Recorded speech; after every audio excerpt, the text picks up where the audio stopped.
Ano raw, binubuli? Ano bully? Nahuli lang, nabisto lang kayo. Iyon nga po mga kababayan natin. Hindi siya binubuli, kundi nabisto lang umano ni Mayor Isko Moreno ang kanyang mga proyekto na illegal. No? Imagine nyo, nakakaawa po, no? Barangay hall, pinatayo mismo sa gate ng eskwelahan.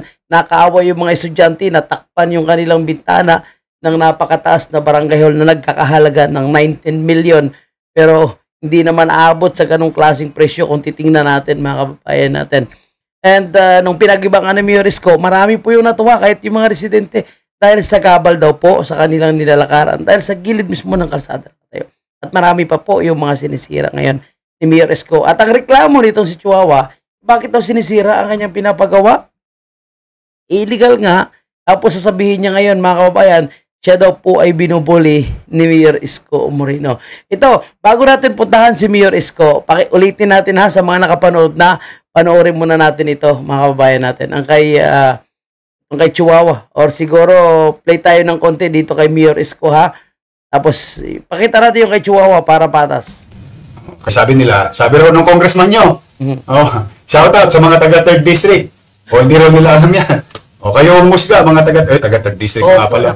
O hindi raw nila alam yan. O nako. Pero nung pagka binubuksan na yung barangay hall, 19 million, may picture-picture pa sila. Ay, naku.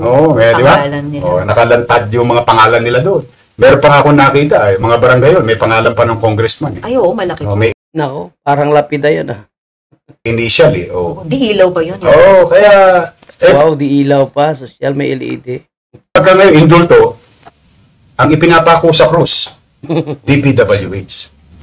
Yan, DPWH ang pinapako sa cross.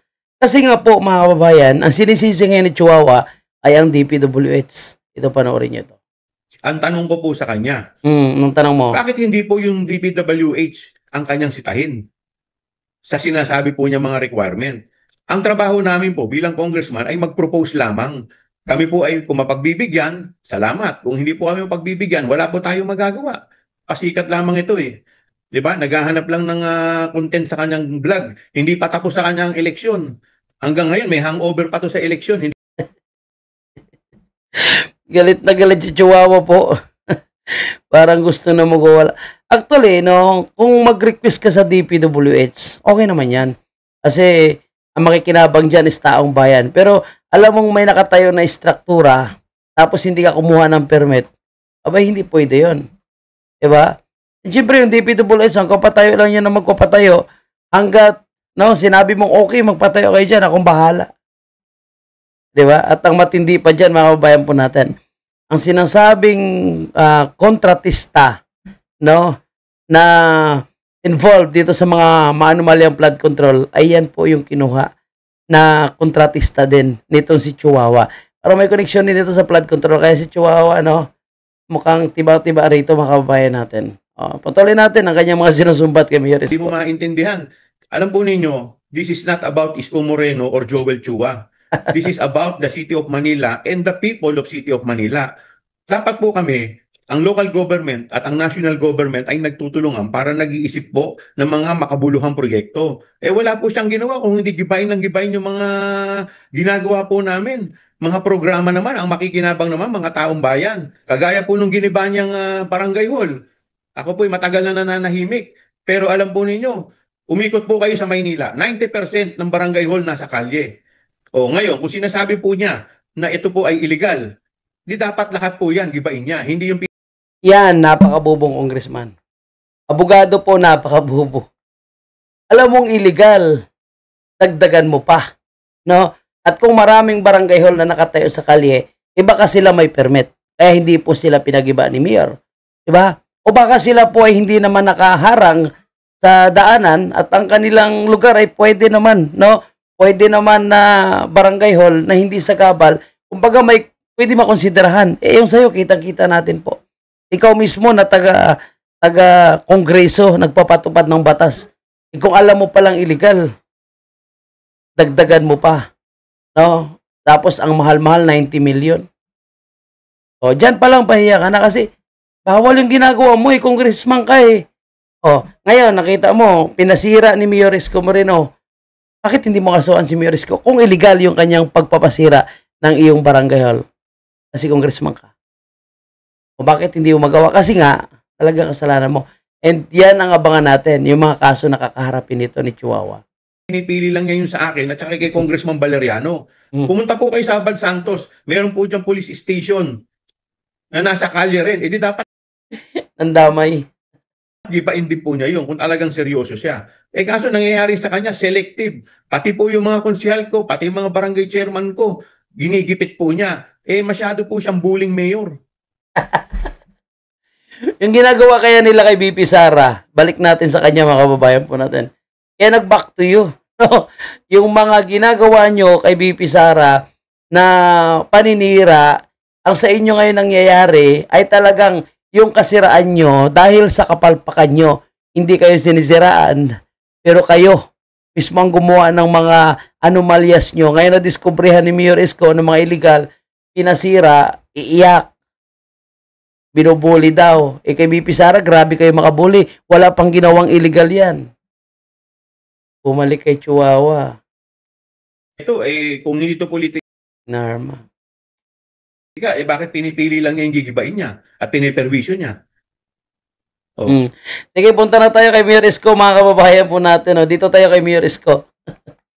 Nakita na po natin kung paano umiyak pala si Chihuahua. Si Chihuahua pala, bonjing din. Bonjing din pala si Chihuahua, mga kababayan po natin. Oh. Napakalaking tao, naiyakin din pala. No, imagine mo, ang lakas nila makabuli kay BP Sara sa confidential fund, sa hearing ni BP Sara. Ang lakas nilang patayan ng microphone, Senator Marcolita na nagsasalita ng katotohanan. O ngayon, naramdaman niya kung paano sila ngayong sitahin. Eh, yung mga sinita nila, lehitimo yung ginagawa. Yung kay BP Sara, walang illegal. Isa kanila, illegal talaga. Hindi sila makaresback eh. Hindi sila makapag-file ng kaso kay Mayor Isko. Kasi nga, legal. Pasok natin si Mayor. Naunawaan niyo ng tao. Doon naniniwala ko. Kahit anong pagsisinungaling ng congressman, o kahit anong pagtanggi, o pagkubli ng congressman, yan, alam ng taong bayan yan. Ngayon, yung sinasabi mga kickback, hindi ko po alam yan. Kung talaga bang may kickback sila. Ayaw kong mag-akusa ng isang bagay na wala tayong napapatunayan. Pero katotohanan sa practice, nakikialam ang congressman. Alam ng taong bayan. Pangalawa ngayon, tanong ko naman. Shout out dyan, Mocha, sa mga manunood natin. Shout out yung mga nagpagawa ng bahay. Nako. 20 square meter, 30 square meter. Kahit malaki o kahit maliit. Basta mga nagpagawa ng bahay, shout out sa mga nanonood. Ito po ang tanong ko. Mga kababayan ko sa lungsod ng Maynila. Kahul daw kayo ng kahul eh. Alam ko yung Chihuahua, yun yung maingay na aso, di ba? Yung maliit pero na aso, pero maingay. Yun, alam ko, kahul ng kahul yun. Chihuahua. Tanong ko ngayon, kayo ba pag nagpapagawa ng bahay, kumukuha ba kayo ng permit? Yun ang tanong ko sa mga manonood. Tanungin natin kung ano sagot ng mga manonood. Kumukuha po ba kayo ng permit kapag kayo nagpapagawa ng bahay? Pag kayo nagpapademolish ng bahay, kumukuha ba kayo ng demolition permit? Pag kayo ba'y nagpapagawa ng bahay, kumukuha ba kayo ng building permit? Bakit sa inyo, maliit na lupa, maliit na bahay, dahil sa pagsisikap mo, pag-iipon mo, pagpupunyagi mo, o naayayos mo sarili mo, gusto mo maayos yung tahanan mo, kukuha ka ba ng permit mo ka? Opo, sabi ni Adam Rich Manansala Sanding, dapat may permit. Dapat daw. Kailangan ba talagang may permit? Sabi ni Teresa Montero, yes po, from barangay to City Hall. Tama. Alam na alam nila. Alam na alam ng taong bayan. Ang tanong naman namin ngayon, paano kayo nakapag-demolish ng property ng gobyerno sa mga congressman na nag-i-excuse ngayon na manggagawa lang daw sila ng batas? Di ba? Sa Paul, si Chihuahua dyan at saka sila Valeriano.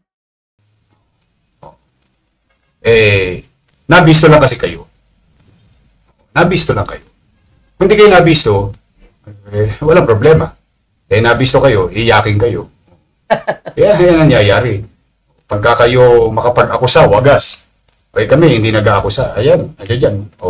Bakit pag ang congressman na nagpapagawa? True, DPWH. Siya naman din na may sinabi, di ba? Inamin naman niya. Bakit walang permit? O, pag congressman, exempted.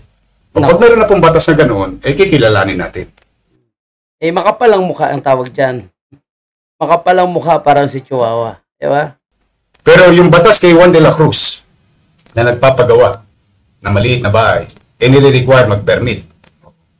Ganon din yung batas sa mga pagawaing, lalo na yan, building. Dahil yan, pag may nangyaring masama dyan, na mananagot dyan, lokal na pamahalaan. Ngayon, matanong pa, ano sabi ng mga tao? Meron daw talaga permit. Kahit nga daw po renovation lang, may permit. Sabi ni Evangeline Esguera, matatalino po. Sabi sa inyo, matatalino ang tao eh. Ayaw nyo maniwala eh. Palusot pa kayo ng palusot, mga congressman. Ayan, matatalino tao. Alam ng tao. Ngayon, ano ngayon ang itatanggi nyo dyan?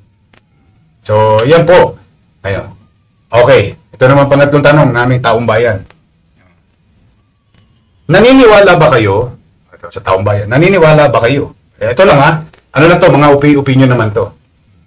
Naniniwala ba kayo, o mga manonood, na kailangan humingi ng permiso sa lokal na pamahalaan nitong mga proyektong ito? Tanungin natin ng taong bayan. Ano ang sasabihin ng taong bayan? Di ba? Bakit? Yun yung maliit na tao, pinahingi nyo ng permiso eh. Yung pa kaya sila. Di ko mo ba sila ay congressman? Ano ito alam mo ka? Naglakihan ang ulo nito mga to eh. Nako po. Mga bunji nga, lumaki ang ulo. Ano nyo naman sila nung nagsisimula pa yan? Oo. Iba talaga nagagawa ng kapangyarihan. Alam mo, minsan, ang langaw, pag tumuntong sa kalabaw, ang feeling niya, mas malaki pa siya sa kalabaw. Ganyan ang Langaw pala itong si Chihuahua. Na nakatungtong sa kalabaw na yung pangalan is Tambaluslos. utak langaw. Ugaling langaw. Yung pala, otak langaw, ugaling langaw, si Chihuahua. Pero yan, nandiyan dyan yan. Basta tayo ginagalang natin sila lahat. O hindi po pwede lang na mamihasa sila na yung napapalusot nila nung araw. Wardi-wardi o siga-siga. Ngayon, nakahanap kayo ng katapat, iyakin naman kayo. Ako nga, minsan. Sana pag nag-imbestiga sila sa labas ng Kongreso. Para pagka libelous yung akusasyon nila. Kasi ano nila dyan, excuse nila dyan, nasa loob sila ng nasa Congress sila. Kaya nila mang-api ng mga individual. But anyway, tapat-tapat lang yan, Brad. Shout out sa mga taga 3rd District. Shout out sa inyo. Kayo po ang umusga. Lalo dyan sa 3rd District, marami nag-a-apply dyan ng building permit. Sila. Yan po, mga kababayan po natin. Durog na durog po dito si Chihuahua, mga kababayan po natin, no? Sa mga pasabog ni Mayor Isko. Ang sabi pa nga nito ni Mayor Isko, no? Kahit naman hindi niya kapartido actually, hindi niya kalyado, kung humihingi ng permit. Yan, no? Yung mga humihingi ng permit na pinapakita niya, ay binibigyan niya po ng permit kasi ang purpose nito, para magkaroon po sila ng advice para sa mga traffic na mangyayari kung may mga pinapagawa. Sabi niya, wala namang problema, no? Magpapagawa sila dyan, kumuha sila ng permit. Kasi unang-una, kailangan din ng City of Manila, no, na malaman kung anong mga pinapagawa at syempre, no, kailangan nilang bumayad ng tax. So kung hindi sila kumuha ng permit, ibig sabihin, hindi sila babayad. Exempted po sila sa binabayad nilang buwis. Yung contractor nagbabayad dyan eh. Ang laki na nakukuha nila dyan. Nahuli lang, nabisto lang kayo. Kaya umiiyak kayo. Ito, sa inyo to, sa distrito nyo to. DPWH. Kakampi ba sa politika? Hindi. Kung politika lang ang pag-uusapan, kaligtasan ng taong bayan ang iniisip ko eh. Yung convenience ng taong bayan eh. O plus yung mga regulatory power ng local government. Ibinalik sa akin, nag-apply, o binigyan ko, inaprobahan ko, nagbayad ng buwis, o legal ngayon. Galing-galing. Kaya pag tinanong ka na taong bayan mo ka, bakit sarado hindi masalang X number of date, X number of time? Kasi may gagawin. O para sa ligtas at maayos na tulay. Kung politika lang, ayan. Marami pa. Ibang mga congressman, sila Dionisio. O, lahat sila. Di ba? Kung politika at politika, wala ho yun. Ako, sanay po ako ng politika. Lumaban nga tayo, outsider eh. Alam naman ng taong bayan. Hindi nyo pwede pa sinungalingan ng taong bayan. Wala na po kayo mabobola ngayon. Mga iyakin. Kayo na nabisto eh. Dati kayo nang bibisto eh. Kayo yung kaul ng kaul. Ngayon kayo nabisto, umiiyak kayo na binubuli kayo. Hindi kayo binubuli. Ayaw nyo lang mabisto. O tapos ngayon, pag nabisto, tuturo mo DPWH. Kawawang DPWH. Ako nanonood ako ng Senate hearing. Ewan ko ano kaya reaksyon ng taong bayan sa Senate hearing. Unti-unti na nabibisto yung yung mga congressman. Mga naging contractor. Tawag anong bagong word nila? Contractor. Contractor. Ayun. Contractor. Malay mo, meron yan sa Maynila. Kasi yung nahuli ko kahapon ay isa sa listahan ng kontraktor na pinresentan ni Presidente ay kontraktor ng 3rd District ng Manila sa flood control din sa buong bansa. Yep. Mukhang ayaw nilang malaman ng tao yun. Nako po mga kababayan po natin, no? Mukhang may nalalaman po si Mayor Isko. At sabi po ni Mayor Isko, mga kababayan po natin, pag-uusapan yung mga ganyang klaseng contractor na yan, no? Yung mga pumapasok, no, na mga construction company sa Manila sa susunod niya pong topic. Mukhang maraming alam si Mayor Isko, no? Dahil ang mga contractor na involved po sa mga maanomalya na flood control ay siya rin po yung mga contractor na kinukuha po ng mga kongresista sa Manila. So, sabi nga natin, mukhang dyan kasi malaki yung kanilang kickback na sinasabi ni Mayor Magalong. At tandaan natin mga kabayan, itong mga kongresista na ito, gaya nitong si Chihuahua, Abante at Valeriano, yung galit na galit ngayon kay Mayor Magalong dahil bakit hindi daw pinapangalanan ni Mayor Magalong ang mga tinutukoy niya na mga korap na mga kongresista or contractor. Yon naku po. Grabe ang banat ni Mayor Isko talaga kay Chihuahua. Sigurado hindi naman ito matatanggap ni Chihuahua at magsasalita na naman ito, magpalusot na naman ito, no? Grabe, no? Imagine mo, illegal na yung pinagawa mo na barangay hall, illegal na yung papagawa mo na bagong proyekto, magpapalusot ka pa at irason mo is para sa taong bayan.